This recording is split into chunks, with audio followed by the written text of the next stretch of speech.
Hi అండి, సంధ్యాస్ కిచెన్కి స్వాగతం. ఈరోజు రెసిపీ వచ్చేసి నల్ల కారం అయితే చేసుకుందామండి. నేతి నల్ల కారం చేసుకుందాము. ముందుగా దీనికి ఇక్కడ నేను ఒక 15 వరకు ఎండుమిర్చి తీసుకున్నాను. ఒక పావు కప్పు వరకు కరివేపాకు తీసుకున్నాను. కడిగి ఆరబెట్టుకోవాలి తడి లేకుండా. ఇప్పుడు నెయ్యి నల్ల కారం కోసము మనము ఇంట్లో నెయ్యి చేసుకుంటాం కదా, దానికి అడుగు బాగానే ఉంటుంది కదా, ఇలా నల్లడిది అది వేసుకొని చేస్తున్నాను ఈ రోజున. నేను ఇది ఒక కప్పుగా తీసుకున్నాను. అలాగే ధనియాలు ఒక పావు కప్పు, శనగపప్పు ఒక పావు, ఇలా పొట్టుతో ఉన్న మినపప్పు తీసుకోవాలి దీని నల్ల కారానికి, అదైతేనే బాగుంటుంది. మినపగుళ్ళు కూడా తీసుకోవచ్చు నల్లటి, ఇవి రెండిట్లో ఏదైనా తీసుకోవచ్చు. అన్నీ కూడా పావు కప్పుగా తీసుకుంటున్నాను. ఇప్పుడు ప్యాన్ పెట్టుకున్నాను. ఇప్పుడు ప్యాన్ పెట్టిన తర్వాత ఇందులో ఆయిల్ వేసుకున్నాము. ఆయిల్ వేసుకొని మంట సిమ్ మీద పెట్టుకొని ఇప్పుడు ఎండుమిర్చి వేయించుకోవాలి.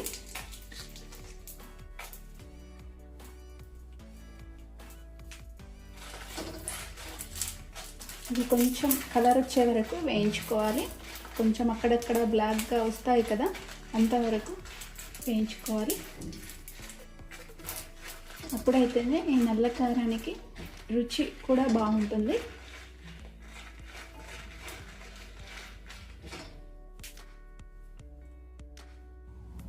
చూడండి, ఇప్పుడు ఈ ఎండుమిర్చి మనకు కొంచెం కలర్ చేంజ్ అయిపోయింది కదా, ఇలా కొంచెం బ్లాక్గా అక్కడక్కడ వచ్చాయి కదా. ఇప్పుడు స్టవ్ ఆఫ్ చేసేసుకొని ఇవి ప్లేట్లోకి తీసేసుకున్నాము.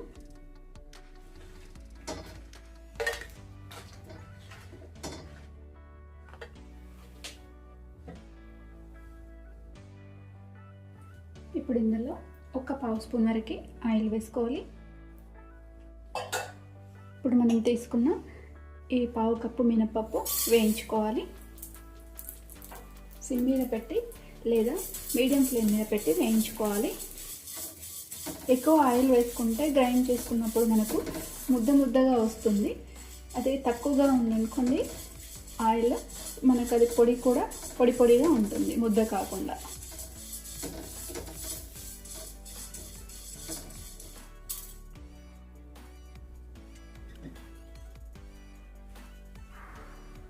ఇప్పుడు ఇందులోనే పావు కప్పు శనగపప్పు,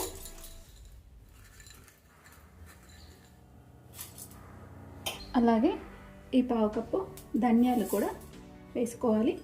వేసుకొని లో ఫ్లేమ్ మీదనే కొంచెం కలర్ వచ్చే వరకు వేయించుకోవాలి. కొంచెం బ్రౌన్ కలర్ వచ్చే వరకు వేయించుకోవాలి.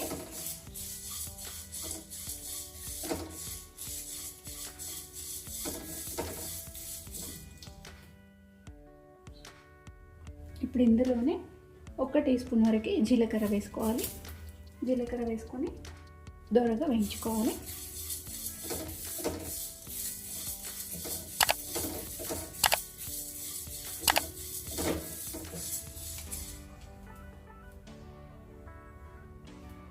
ఇలా ఇప్పుడు ఇవి కొంచెం వేగాయి కదా, చిన్న నిమ్మకాయ సైజ్ అంతా చింతపండు కూడా తీసుకొని ఇందులోనే వేసి వేయించుకుందాము.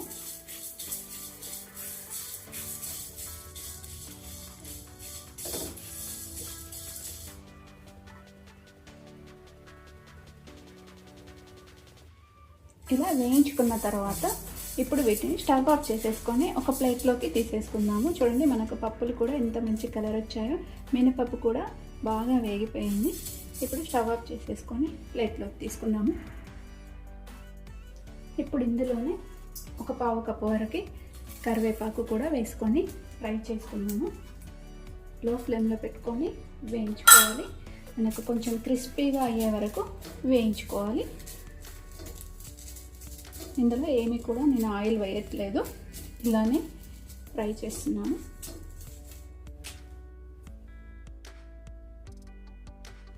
ఇప్పుడు కరివేపాకు కూడా వేగిందండి, ఇలా క్రిస్పీగా అయిపోయింది. చూడండి, ఇప్పుడు స్టవ్ ఆఫ్ చేసేసుకొని దీన్ని కూడా ఈ ప్లేట్లోకి తీసేసుకున్నాము.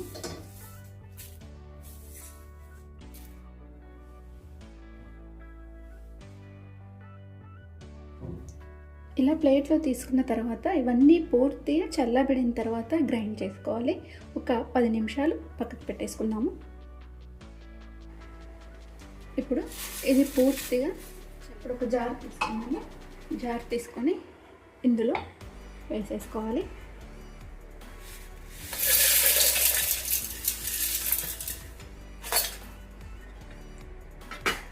ఒకసారి గ్రైండ్ చూడండి, ఇలా గ్రైండ్ చేసుకున్నాం కదా.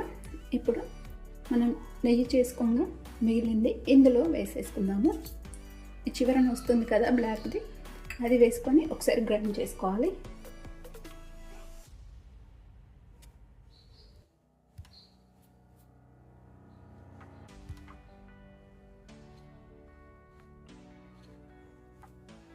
చూడండి, ఈ విధంగా గ్రైండ్ చేసుకున్నాం కదా.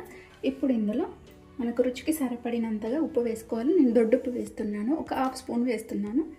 అలాగే పొట్టు తీయకుండానే వెల్లుల్లి కూడా వేసుకోవాలి. ఒక వెల్లుల్లి మొత్తం కూడా వేస్తున్నాను.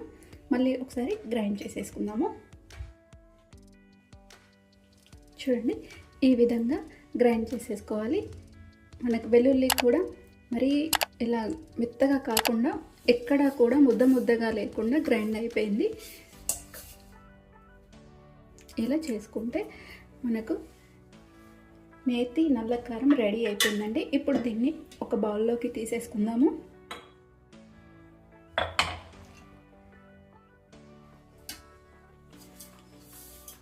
చాలా సింపుల్గా చేసుకోవచ్చు. 5 మినిట్స్లో మనకి ఏ పౌడర్ రెడీ అయిపోతుంది. ఎప్పుడు నెయ్యి చేసుకున్నా ఒకసారి ఇలా పాడేయకుండా ఈ విధంగా చేసుకోవచ్చు. ఇలా నల్లకారం చేసుకొని ఒక్కొక్కరు లాస్ట్కు నెయ్యి వేసి కొంచెం వేయించి గ్లాస్ సీసాలో వేసి వేయించుకుంటారు.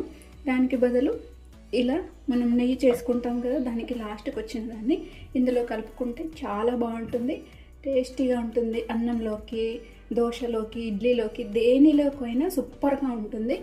మీరు కూడా ఒకసారి ట్రై చేయండి. అలాగే లైక్ చేయండి, షేర్ చేయండి, నా ఛానల్ సబ్స్క్రైబ్ చేయండి. Thanks for watching.